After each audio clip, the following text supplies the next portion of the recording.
Hello दोस्तों, सभी को मेरा नमस्कार। आप सभी का स्वागत है civil fundamental online teaching platform पर। तो जैसा कि हम अब तक हमारी स्ट्रक्चर एनालिसिस का जो सब्जेक्ट है, का first chapter determinacy and indeterminacy, ये दो टाइप कर चुके हैं, जिसमें हमने basics of determinacy and indeterminacy पढ़ लिया और दूसरा पार्ट हमने स्टैटिक इनडिटर्मिनेसी किस तरह कैलकुलेट करते हैं और उसकी स्टेबिलिटी कैसे मेजर करी जाती है, वो भी हमने देख ली। अब फाइनल टाइप है इस चैप्टर की, दैट इज काइनेमेटिक इंडिटरमिनेसी। छोटा सा टॉपिक है, कम ही क्वेश्चन पूछे गए हैं आज तक एग्जाम्स के अंदर। अगर टोटल क्वेश्चन 50-60 पूछे गए हैं इंडिटरमिनेसी पर, तो 10 से 12 ही क्वेश्चन या 15 क्वेश्चन ही काइनेमेटिक इंडिटरमिनेसी पर पूछे गए हैं। डायरेक्ट रिलेशन है, समझने का इसमें कुछ ज्यादा कुछ है नहीं, बस डिटरमाइन किस तरह करेगा रिलेशन वो थोड़ा बता दिया जाएगा। और काइनेमेटिक इंडिटरमिनेसी होती क्या है वो ध्यान से समझो। किसी भी मेंबर में मान लो ऐसे ही कोई मेंबर है,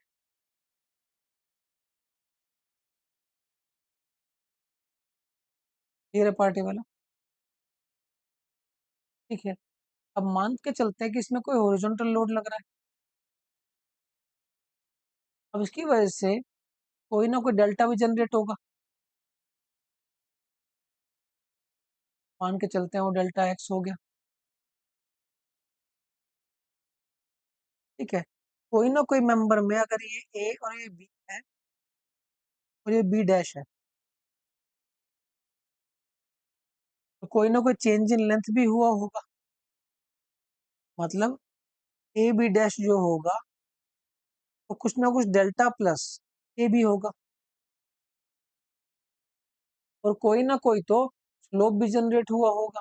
ऑल द फिक्स पर स्लोप आता नहीं है, पर मान के चलता हूँ स्लोप जनरेट हो रहा है कोई ना कोई। तो जब मेंबर में चेंज इन लेंथ के साथ साथ उसकी अननोन फोर्सेस भी आ जाए, मतलब स्ट्रक्चर में मूवमेंट हो सकती है, मूवमेंट अलाउेबल। अगर मूवमेंट को अलाउ कर दिया जाए तो ऐसी सिचुएशन में जो इनडिटर्मिनेसी होगी उसे हम बोलेंगे काइनेमेटिक इनडिटर्मिनेसी। क्लियर है पार्टी वाला? इसे हम डी के से डिनोट करते हैं। समझ गए इस पार्ट को? तो कभी कभी एग्जाम में काइनेमेटिक इनडिटर्मिनेसी निकालना डायरेक्टली पूछ लिया जाता है। डेफिनेशन नहीं पूछेगा आपसे काइनेमेटिक इनडिटर्मिनेसी होती क्या है, वो बोलेगा एक फ्रेम की काइनेमेटिक और स्टैटिक दोनों इंडिटरमिनेसीज बता दो। तो उसके लिए वो कैलकुलेशन करनी आनी चाहिए, सिर्फ ऑब्जेक्टिव पर्पस के लिए ही है चैप्टर ये, और प्रॉपरली ऑब्जेक्टिव ही पूछे जाएंगे। चलिए स्टार्ट करते हैं। In the analysis of the structure the total number of unknown joint displacements, इसका मतलब थीटा और डेल्टा इनकी बात हो रही है। पिछले चैप्टर्स के अंदर जब स्टैटिक इंडिटरमिनेसी पढ़ रहा था मैं, तो वहां पर फोर्सेस की बात करी जा रही थी, क्योंकि वहां पर स्ट्रक्चर में कोई भी मूवमेंट नहीं हो रहा था, इसलिए स्लोप और डिफ्लेक्शन आ नहीं रहे थे। यहाँ पर स्लोप और डिफ्लेक्शन डेवलप होते हैं, इसलिए मैं यहाँ पर उसे कंसीडर भी करूंगा। तो these unknown displacements are also known as degree of freedom. इन्हीं अननोन डिस्प्लेसमेंट्स को डिग्री ऑफ फ्रीडम बोला जाता है, या स्टैटिक का या काइनेमेटिक इंडिटरमिनेसी बोल लो, एक ही बात है। क्लियर है पार्टी वाला? ठीक है। अब ये कैलकुलेट किस तरह करी जाती है वो ध्यान से समझो, कई बार ऑब्जेक्टिव में पूछा जाएगा इस तरह से। और कोई भी मैं 4 फ्रेम बनाता हूँ, ठीक है। एक फ्रेम बनाता हूँ इस तरह से फिक्स, फिर मैं बोलता हूँ ये प्लेन है, प्लेन फ्रेम का एक सपोर्ट है, ठीक है। ये हिंज है, क्योंकि सपोर्ट कंडीशन ही तो डिफाइन करेगी ना कि स्लोप होगा या नहीं होगा। अगर ये फिक्स होता तो डिफ्लेक्शन शायद नहीं आता, स्लोप भी जनरेट नहीं होता, ये भी प्लेन ही है।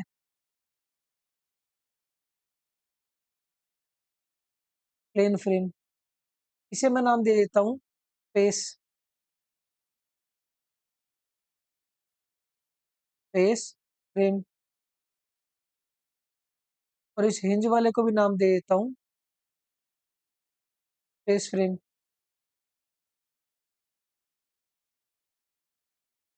क्लियर है पार्टी वाला। बट जो सबसे पहला है उसे मैं बोलूंगा रिजिड, क्योंकि वो फिक्स है। दूसरे वाले को बोलूंगा पिन, क्योंकि वो हिंज है। तीसरे वाला स्पेस है बट फिक्स कर रखा है तो वो रिजिड हो जाता है। और चौथे वाला पिन। क्लियर पार्टी वाला। अब ध्यान से समझो, जब प्लेन फ्रेम की बात कर रहा हूँ जो कि रिजिड फ्रेम है, तो इसके अंदर कितनी रिएक्शंस होती हैं? इसके अंदर तीन रिएक्शंस होती हैं। हॉरिजॉन्टल फोर्स, वर्टिकल फोर्स और मूवमेंट। ये तीन जो होती है, हॉरिजॉन्टल, वर्टिकल और मूवमेंट। अब हॉरिजॉन्टल फोर्स की वजह से एक डेल्टा एक्स जनरेट हो सकता है, अगर पॉसिबिलिटी हुई तो। ठीक है, अगर मेरा स्ट्रक्चर रेजिस्ट नहीं कर पाया, उसके अंदर मूवमेंट हो गई, तो इसका मतलब फिक्स सपोर्ट रेजिस्ट नहीं कर पाया होगा। इसका मतलब हॉरिजॉन्टल फोर्स की वजह से कोई ना कोई हॉरिजॉन्टल डिस्प्लेसमेंट भी आ गया होगा। वर्टिकल की वजह से डेल्टा एक्स आ गया, डेल्टा वाई आ गया होगा।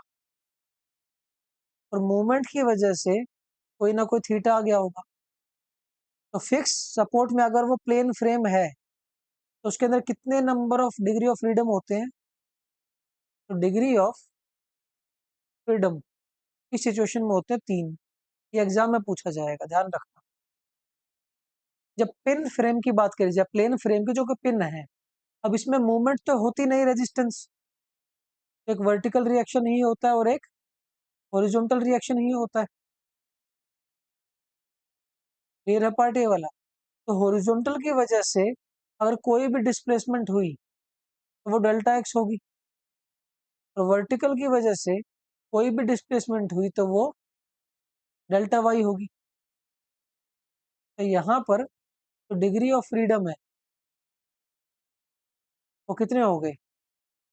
That are two. कौन कौन से, वो ही पता चल गया। अब स्पेस फ्रेम में क्या होता है, ध्यान से समझो। स्पेस फ्रेम में एक्स एक्सिस में ही फोर्स एग्जिस्ट करता है, वाई एक्सिस में ही फोर्स एग्जिस्ट करता है, और जेड एक्सिस में ही फोर्स एग्जिस्ट करता है। कंडीशन अप्लाई, मूवमेंट भी एक्स एक्सिस में एग्जिस्ट करता है, वाई में एग्जिस्ट करता है और जेड में एग्जिस्ट करता है। तभी तो इसकी इक्विलिब्रियम इक्वेशन 6 हुआ करती थी। तो इस सिचुएशन में जो वर्टिकल एक्स है उसकी वजह से डिस्प्लेसमेंट एक्स एक्सिस में होगा,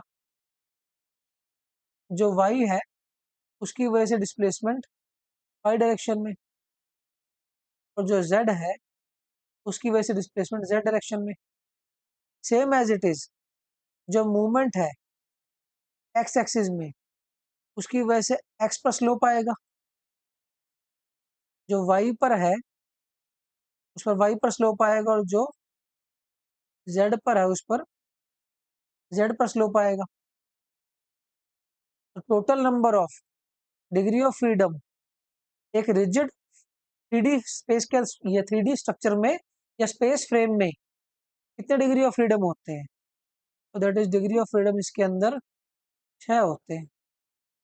ये ऑब्जेक्टिवली ध्यान रखना, इसे समझाने के पर्पज से बता रहा हूँ, वरना किताबों में तो सिर्फ रटवा दिया जाता है। अब अगर स्पेस फ्रेम ही है बट हिंज सपोर्ट है, तो इसमें मूवमेंट तो कोई होगा नहीं, क्योंकि हिंज सपोर्ट पर मूवमेंट तो होता नहीं। इसमें वी एक्स एग्जिस्ट करेगा, वी वाई एग्जिस्ट करेगा और वी जेड एग्जिस्ट करेगा। ये तीनों की तरफ फोर्सेस ही एग्जिस्ट करेंगे, क्योंकि मूवमेंट तो होता नहीं इसके अंदर।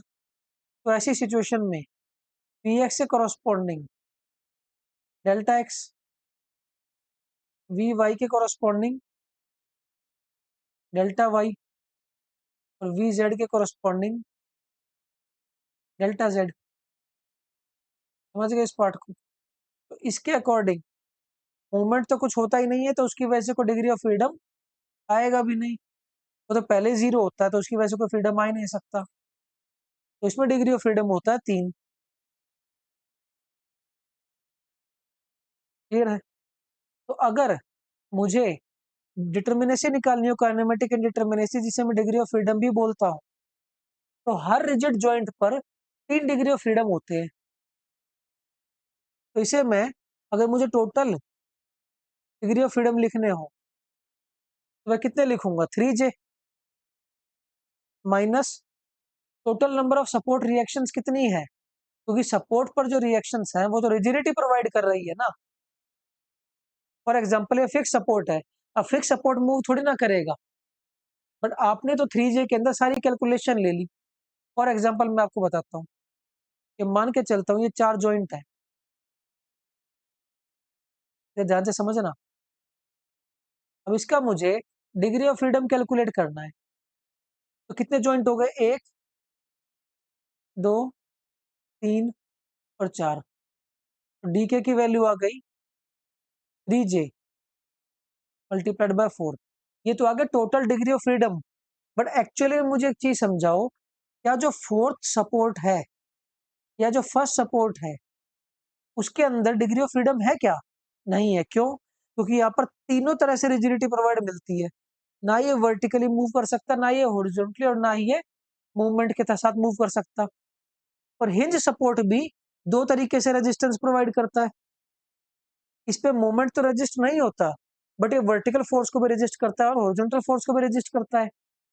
मतलब जो मैंने 4 into 3 करा, इसमें मैंने इन 5 डिग्री ऑफ फ्रीडम को भी ऐड कर लिया, जो कि एक्चुअली में मुझे माइनस करने चाहिए थे, क्योंकि ये 5 डिग्री ऑफ फ्रीडम थोड़ी ना है, ये तो रिजिडिटी प्रोवाइड कर रहे हैं, ये तो मूवमेंट होना ही नहीं दे रहे। तो यहाँ पर डीके की वैल्यू कितनी आ जाएगी? 12 - 5 = 7। क्लियर है पार्ट ए वाला? तो इसीलिए यहाँ पर जो डीके की वैल्यू होती है 3J - R होती है, क्योंकि सपोर्ट पर कुछ डिग्री ऑफ फ्रीडम घट जाती है, क्योंकि वहां पर कोई ना कोई रेजिस्टेंस आ जाता है। क्लियर है पार्ट ए वाला? पिन फ्रेम की बात करें, अगर पिन फ्रेम की बात करें, तो यहाँ पर डिग्री ऑफ फ्रीडम होता है 2J, क्योंकि हर जॉइंट पर 2J होगा। ठीक है, अब इसका क्वेश्चन भी देखते हैं। अब पिन फ्रेम की बात कर लेते हैं लोग। ये पिन फ्रेम है, दोनों तरफ से चेंज कर दिया मैंने इसे। अब इस सिचुएशन में पीके इज इक्वल टू, हर जॉइंट पर 2 ही डिग्री ऑफ फ्रीडम होता है, तो 2 into 4 जॉइंट है, 1, 2, 3 और 4 माइनस। बट सपोर्ट्स पर 2 रिएक्शन इसके पास है और 2 रिएक्शन इसके पास है, तो मतलब दोनों ही सपोर्ट पर ना तो वर्टिकल मूवमेंट हो सकता, ना ही हॉरिजॉन्टल मूवमेंट हो सकता। तो रिएक्शंस का मतलब क्या होता है? सपोर्ट प्रोवाइड करना।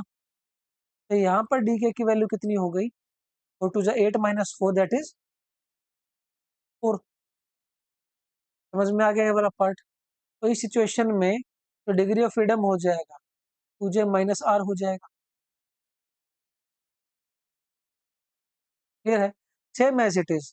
अब स्केल तो मैं डायरेक्टली लिख सकता हूँ 6J - R।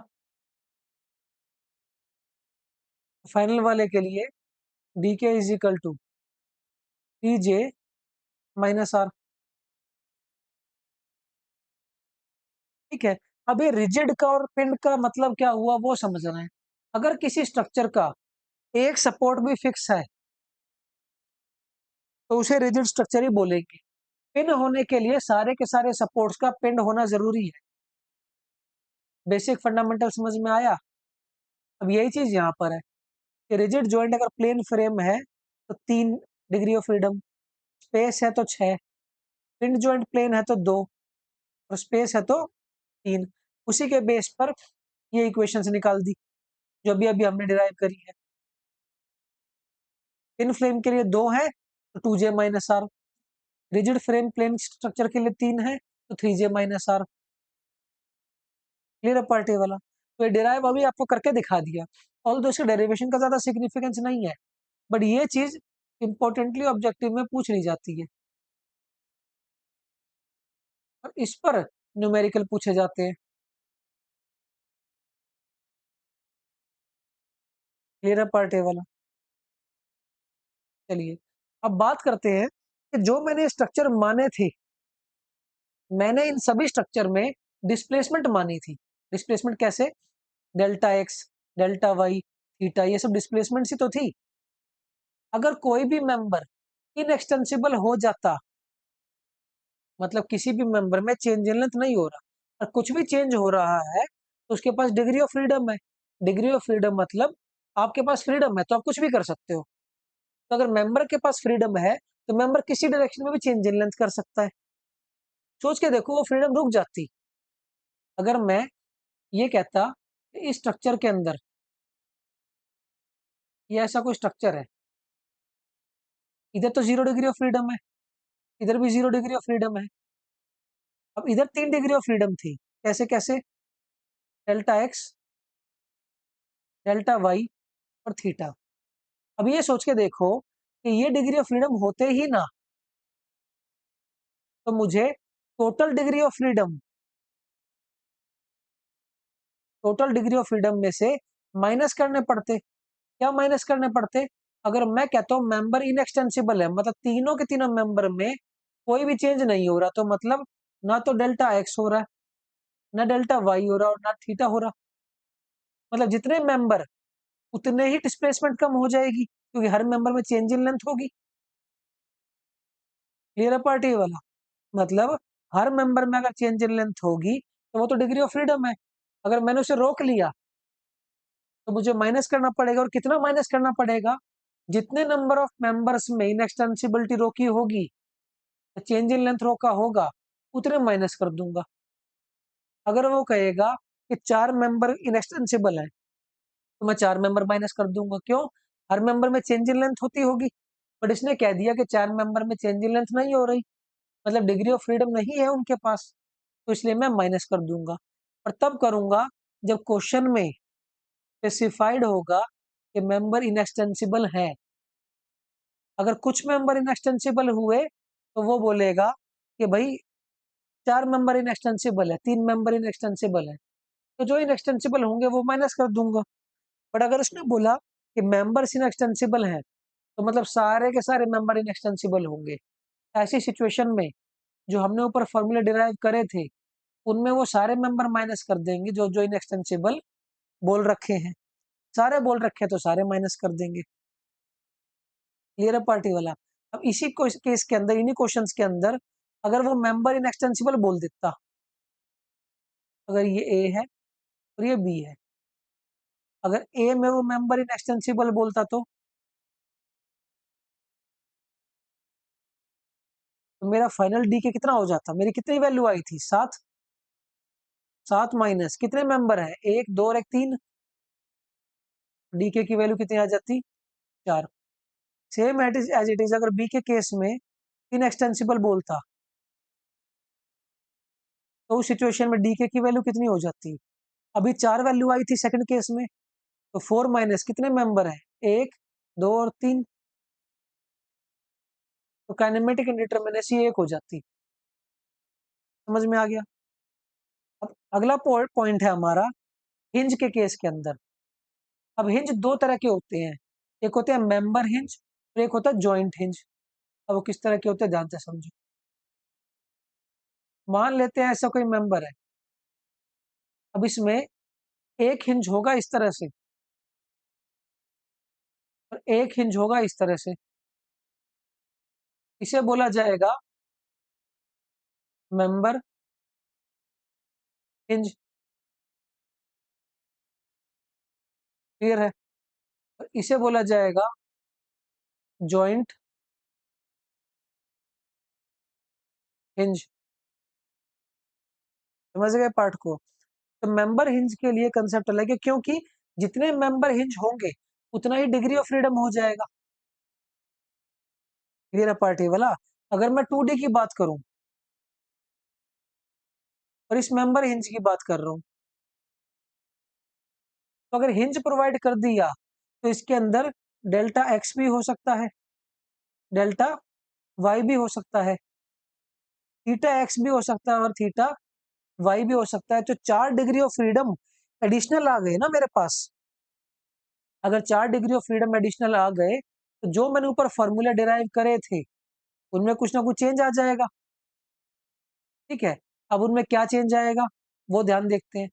जितने भी ऊपर additional free degree of freedom हमने निकाले हैं, टोटल डिग्री ऑफ फ्रीडम जो हमने कैलकुलेट करे हैं, अगर कोई भी मेंबर हिंज आ गया तो 4 degree of freedom additional add कर दिए जाएंगे, इन्हीं के अंदर 4 ऐड कर दिया जाएगा।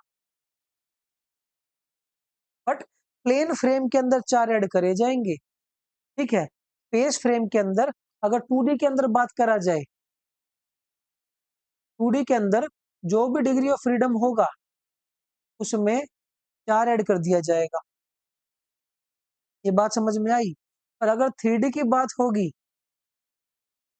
तो उसके अंदर जो भी डिग्री ऑफ फ्रीडम है उसमें 9 ऐड कर दिया जाएगा। ये इंपॉर्टेंट है, ध्यान रखना। यहाँ पे हमने सिर्फ 2D की बात करी है क्योंकि आज तक क्वेश्चन जो आए हैं वो सिर्फ 2D में ही आए हैं। तो मेंबर हिंज के या इंटरनल हिंज का मतलब समझ में आया? तो केस 1 में कहता है in this case each internal member hinge will add 4 degree of freedom for plane frame. But अगर 3D की बात करेंगे या स्पेस फ्रेम की बात करेंगे, that is for plane frame, that is for space frame. अगर प्लेन फ्रेम की बात करेंगे तो 4 ऐड करेंगे और स्पेस फ्रेम की बात करेंगे तो 9 ऐड करा जाएगा। क्लियर है पार्टी वाला? अब बात करते हैं कि अगर जॉइंट हिंज हो तो जॉइंट हिंज हो तो जो जितने डिग्री ऑफ फ्रीडम ऐड होते हैं तो फाइनल जो 2D के अंदर बात करी जाएगी या 3D के अंदर बात करी जाएगी, तो जो डीके की वैल्यू होगी हमारी, तो जो हमने डिग्री ऑफ फ्रीडम कैलकुलेट करा है उसमें ऐड कर दिया जाएगा, क्योंकि हिंज अपने आप में एक एडिशनल रोटेशन लेकर के आते हैं, that is summation of m dash minus 1। Clear है पार्टी वाला? और अगर स्पेस फ्रेम की सिचुएशन में बात करी जाएगी, अभी तो 2D की बात हो रही है, ठीक है, अगर स्पेस स्ट्रक्चर की बात करी जाएगी तो उस सिचुएशन में भी स्ट्रक्चर में कुछ ना कुछ ऐड करा जाएगा। क्लियर है पार्टी वाला? अभी तो 2D की ही बात हो रही है। अगर स्पेस स्ट्रक्चर की बात करी जाएगी तो 3 into summation of m dash minus 1 add करा जाएगा। क्लियर है पार्टी वाला? अब इस पर क्वेश्चन करने हैं हमें जो अपनी अगली क्लास के अंदर करेंगे। क्लियर है पार्ट? तो ये बेसिक कंसेप्ट था डिग्री ऑफ फ्रीडम का। डिग्री ऑफ फ्रीडम में हमने इनिशियली बहुत ढंग से चीजों को एनालाइज करा है कि एक्चुअली में डिग्री ऑफ फ्रीडम होती क्या है और इसके रिलेशनशिप बनते किस तरह से हैं। क्लियर है? हमने हर जॉइंट पर कैलकुलेट करा और उसके बेसिस पर रिलेशनशिप निकाले। फिर एक केस देखा जिसमें मेंबर इनएक्सटेंसिबल रहते हैं। अब हम तो सारी चीज डिस्प्लेसमेंट और स्लोप पर ही बात कर रहे हैं। अगर मेंबर इनएक्सटेंसिबल हो गए तो डिग्री ऑफ फ्रीडम तो कम हो जाएगा। तो कितना कम हो जाएगा? तो जितने नंबर ऑफ मेंबर्स हैं उतना ही कम हो जाएगा। फिर हमने बात करी हिंज की। हिंज में हमने दो देखे, internal hinge and joint hinge. Internal hinge को मेंबर हिंज भी बोल देते थे। अब इंटरनल हिंज में भी जब हिंज होता था तो वहां पर डेल्टा एक्स आ जाता था और डेल्टा वाई आ जाता था, क्योंकि डिस्प्लेसमेंट तो होगी, और थीटा एक्स और थीटा वाई भी आता था। तो उसमें हम करते 4 ऐड कर देते थे, किसके लिए? 2D के लिए, और 9 ऐड करते थे हम 3D के लिए। सेम एज इट इज जब जॉइंट हिंज होता था तो summation of m dash minus 1 2D के लिए ऐड करते थे, और 3 into summation of m dash minus 1 हम 3D के लिए ऐड करते थे। क्लियर है? जब इसे क्वेश्चन प्रैक्टिस करेंगे तब ज्यादा अच्छे से एनालाइज होगा कि फॉर्मूला को किस तरह यूज करना है। क्लियर है पार्टी वाला? तो दोस्तों इसी के साथ हमारा आज का लेक्चर खत्म होता है। उम्मीद है आप सब अच्छे से पढ़ रहे होंगे और रिवाइज कर रहे होंगे। अगली क्लास में मिलेंगे हम एक नए क्वेश्चन प्रैक्टिस के सेक्शन के साथ। जो कि हमारा टाइप 3 पर बेस्ड होगा। तो चलिए मिलते हैं अगली क्लास में।